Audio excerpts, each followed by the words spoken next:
نبدلك هزارنا. ئێرە ڕادیۆی دەنگی گەلە.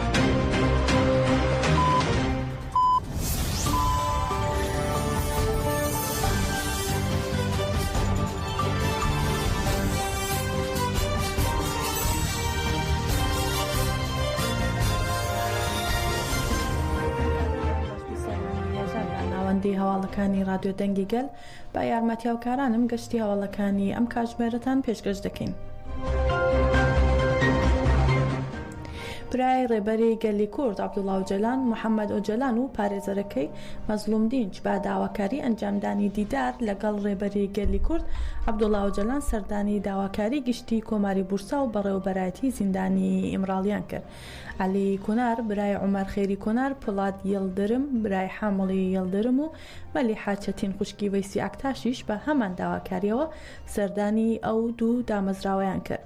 ڕێبەری گەلی کورد ماوەی 25 ساڵە بە پلانگێڕی نێونەتەوەی دەستگیر کرا و لا زیندانی دوورگەی ئیمراڵی خراوەتە گۆشەگیریەوە و ماوەی 43 مانگیشە بە هیچ شێوەیەک زانیاری لەبارەی ڕێبەری گەلی کوردەوە نییە و بۆ ئەم مەبەستەش هەڵمەتی ئازادی بۆ عەبدوڵڵا ئۆجەلان چارەسەری سیاسی بۆ پرسی کورد لەلایەن گەلی کورد و دۆستەکانیانەوە دەستی پێکردو و پەیامی تا ئازادی جەستەی ڕێبەری گەلی کورد بەردەوام دەبین دەدرێت.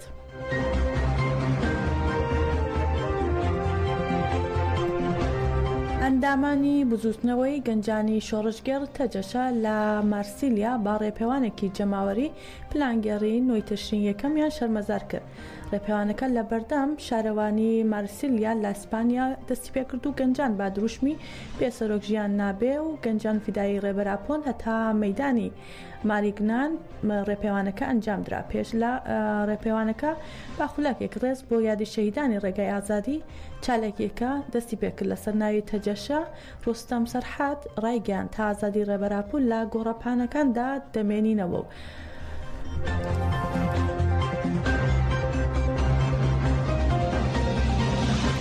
لە چوارچێوەی هەڵمەتی نێونەتەوەی ئازادی بۆ عەبدوڵڵا ئۆجەلان چارەسەری سیاسی بۆ پرسی کورد لە شارەکانی بەرلین کاسل و گراس چالاکی ئەنجامدرا. لە بەرلینی پایتەختی ئەڵمانیا با پێشەنگایەتی هەندێک لە شۆڕژگەرانی ئەنتەرناسیۆنالیست لە چوارچێوەی هەڵمەتی نێونەتەوەی ئازادی بۆ عەبدوڵڵا ئۆجەلان چارەسەری سیاسی بۆ پرسی کورددا چالاکی خوێندنەوە و شرۆڤاکردنی کتێبەکانی ڕێبەری گەلی کورد بەڕێوەچوو. هەروەها لە چالاکیەکەدا سەرنج خرایە سەر پلانگێڕی نێونەتەوەی نۆی تشرین یەکەمی 1992 و ئاماژە بەوە کرا کۆشەگیری ئیمراڵی بە سەختترین شێوە دژی مرۆڤایەتیە و 43 مانگە هیچ زانیاریەک لە ڕێبەری گەلی کوردەوە نییە. هەروەها لە شاری کاسلی ئەڵمانیا بە هەڵواسینی وێنەکانی ڕێبەری گەلی کورد لە کۆڵانەکانی ئەو شارەدا با دروشمی ئازادی بۆ ئۆجەلان پلانگەڕی نێونەتەوەی شەرمەزار کراوە. لە شاری گرازی نەمساش لە ناوەندی کۆمەڵگەی دیموکراتیکی کورد با بەشداری پەرلەمانتاری دەمپارتی لە بازنەی ماردین چالاکی کۆبوونەوەیەک ئەنجامدرا و باس لە پلانگەڕی نێونەتەوەی کراو ئامادەبووان پلانگەڕیەکەیان شەرمەزار کرد.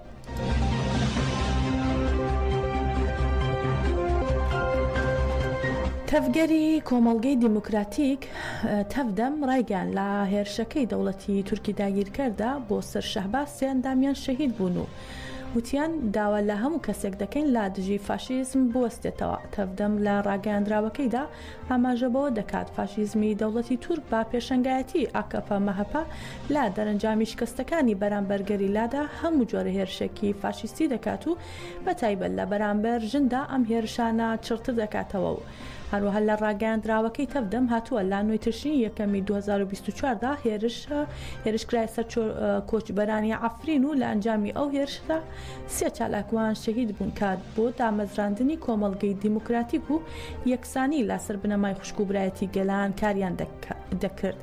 هەروەها تەفدەم ببورن دەڵێت شەیدبوونی هەر سێ ئەندامەکە پیرۆز دەکەین. لە درێژەی ڕاگەیاندراوەکەیاندا ئاماژە بە گرنگی ڕۆڵی هەر سێ شەهید دەکەن و دەڵێن گەلی ئازادی خوازمان پێشوازی لە شەهیدبوونی ڕێ هەڤاڵمان زەلال عەفرین مەزلوم عەنتاب و ئالاف موراد دەکا. مۆردە ببورن کە بەشداری کاری تێکۆشان بوون و بێدەنگی دامەزراوەکانی مافی مرۆڤ و دەوڵەتان لەباری هێرشەکانی دەوڵەتی فاشیزمی تورکەوە شەرمەزار دەکەین. لە کۆتایی ڕاگەیاندراوەکەدا تەفدەم جەخت لەسەر بەردەوامیدان با تێکۆشان دەکات و دەڵێت وەک تەفدەم شەیدبوونی هەواڵانمان لا گەلەکەمان ئازادی خوازان و ژنانی ئازاد پیرۆز دەکەین و بەڵێنی بەردەوامیدانی تێکۆشانی ئازادی و دیموکراتیکی دەدەین.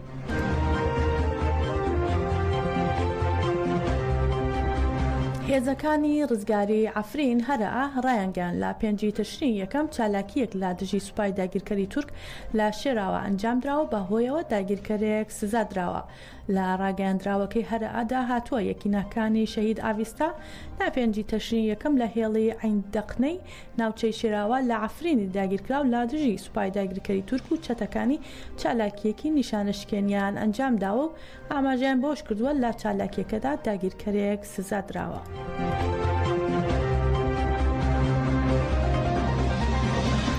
ماڵی ئیزەدیەکانی حەڵەب ئەنجومەنی کۆمەڵگەی ئەرمەنی و دانیشتوانی گەڕەکی زۆراڤای شام پلانگێڕی نێودەوڵەتی دژی ڕێبەر ئۆجەلانیان شەرمەزار کرد و بەڵێنیاندا ئاستی تێکۆشان بۆ پێکێنانی ئازادی جەستەی ڕێبەر ئۆجەلان بەرز بکەنەوە.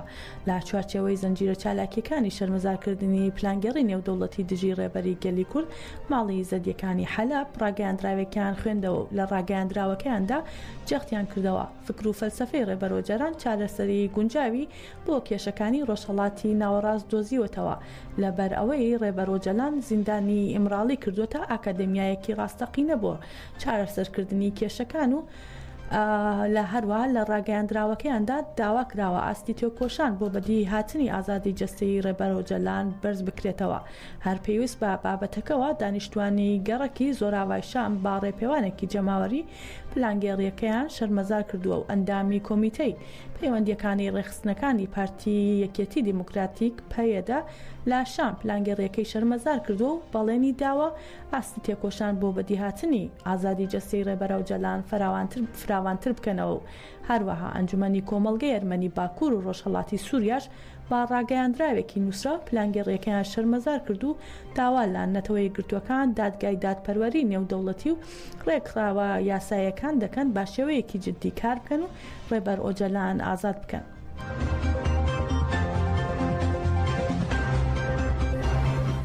با گوێرەی زانیاریەکان پۆلیسی تورک لە چوارچێوە ئۆپەراسیۆنە قڕکاریەکانیدا لە ئامەد هەڵیکوتاوەتە سەر چەندین ماڵ و جێگا.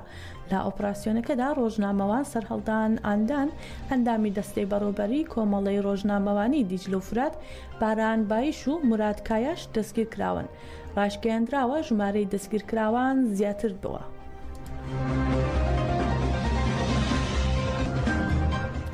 جەنگاوەرانی ژنانی ئاگر و ڕۆژێ ڕایانگەیان بۆ ئیدانەکردنی پلانگێڕی نۆی تشرین یەکەم لە شاریوان جولەمێرگ و ئێستەمبۆڵ چالاکی داخستنی ڕێگا و ئاگرکردنەوەیان ئەنجام داوە. جەنگاوەرانی ژنانی ئاگر و ڕۆژە ڕایانگەیاندووە شەوی نۆی تشرین یەکەم لە یەک کاتدا دەست بە چالاکی کرا و لە گەڕەکەکانی شاریوان ئاگر کراوەتەوە. هەروەها لە شەوی نۆی تشرین یەکەم بە یاری ئاگرین و تەقەمەنی دروستکرا و کۆکتێل مۆلۆتۆڤ لە دژی بنکەی پۆلیس چالاکی ئەنجامدراوە تیمەکانیان بەسەر بنکەی پۆلیسدا و ڕۆشتون و شەڕهاتوۆتە ئاراوە تیمەکانیان بە تەقەمەنی دەستی وڵامی هێرشەکانیان داوەتەوە. هەروە لە شاری ئەسەنوەرتی ئەستانبولیش لە دژی ئۆتۆمۆبیلێکی پۆلیس چالاکی ئەنجام دراوە و جەنگاوەرانی ژنانی ئاگر و ڕۆژە ڕای دەگەێنن پلانگێڕی نۆی تشرین یەکەم شەرمەزار دەکەن و ژیان بەبێ ڕێبەراپۆ قبول ناکەن.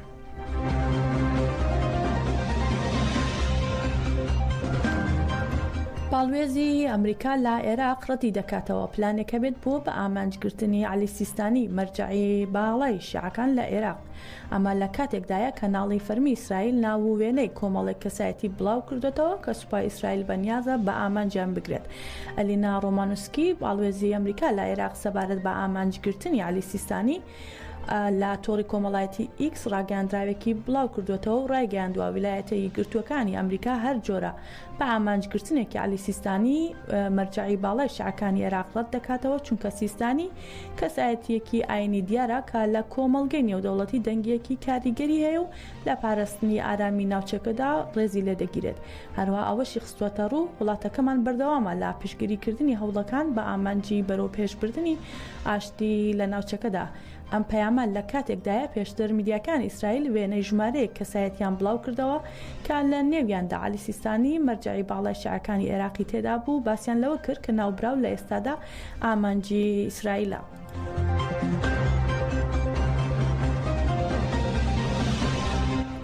هەریەکە لە وڵاتانی ئوردون، قەتار، ئیمارات و سعودیا ئیدارەی ئەمریکایان ئاگادار کردوێتەوە کە نایانەوێت ئەمریکایان ئیسرائیل ژێرخانی سەربازی یان ئاسمانیان بۆ هەر هێرشێک دژی ئێران بەکاربهێنێت، چونکە مەترسی هێرش بۆ سەر ژێرخانی نەوتی دەوڵەتانی کەنداوی عەرەبی دروست دەبێت.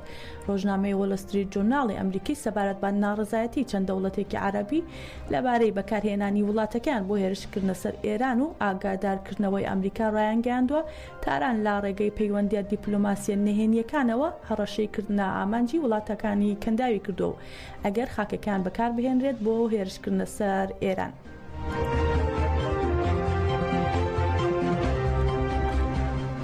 فەرماندەی ناوەندی ئەمریکا بڵاوی کردوێتەوە فڕۆکە جەنگیەکانی F-15 بۆ بنکەیەکی ئەمریکی لە ڕۆژهەڵاتی ناوەڕاست نردووە و ناردنی ئەم فڕۆکە جەنگیانە لە کاتێکدایە ئیسرائیل ئامادەکاری بۆ هێرشکردنە سەر ئێران دەکات. هاوکات بەرپرسانی ئەمریکی کە نەیانویستوە ناویان بهێنرێت بە میدیاکانی وڵاتەکەیان ڕاگەیاندووە ئەمریکا هێزی ئاسمانی زیاتر دەنێرێتە ڕۆژهەڵاتی ناوەڕاست بەهۆی هەڵکشانی گرژیەکانی نێوان ئیسرائیل و حیزبوڵای لوبنان، هەروەها لا چوارچێوەی ئامادەکاری ئیسرائیل بۆ هێرشکردنە سەر ئێران. ئاماژە بەوەش کراوە ئەمریکا سێ بەشی دیکەی فڕۆکەی جەنگی و فڕۆکەی هێرشبەر دەنێرێ بۆ ناوچەکە. بەپێی هەواڵی میدیا جیهانیەکان ئیسرائیل چاوەڕوانی هەڵکردنی گڵۆپی سەوزە لەلایەن ئەمریکاوە بۆ ئەوەی هێرش بکاتە سەر ئێران، بەڵام واشنگتۆن نێتانیاهوی لەوە ئاگادار کردوێتەوە کە ناوچە ئەتۆمیەکان و وزە نەکاتە ئامانج لە کاتی هێرشەکانیدا و ئێرانیش دەڵێت هێرش بکرێتە سەرمان وڵامی توندمان دەبێت.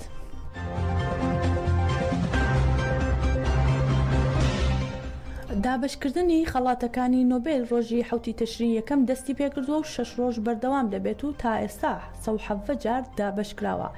لێژنەی دابشکردنی خەڵاتی نۆبێل بڵاوی کردوێتەوە بەهۆی کارە بەردەوامەکانی لا نەهێشتنی ترس و لاوازیەکانی ژیان. هانگ کانگ نووسەری کۆریای باشوور بووە بە براوەی خەڵاتی نۆبێل.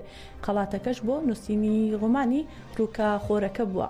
ڕۆمانی ڕووکەخۆرەکە کە لە ساڵی 2007 بڵاوکراوەتەوە سەبارەت بە ژنێکە کە دوای ئەوەی شەوێک خەوێکی ناخۆش و خوێناوی دەبینێت بڕیار دەدات واز لە خواردنی گۆشت بهێنێت.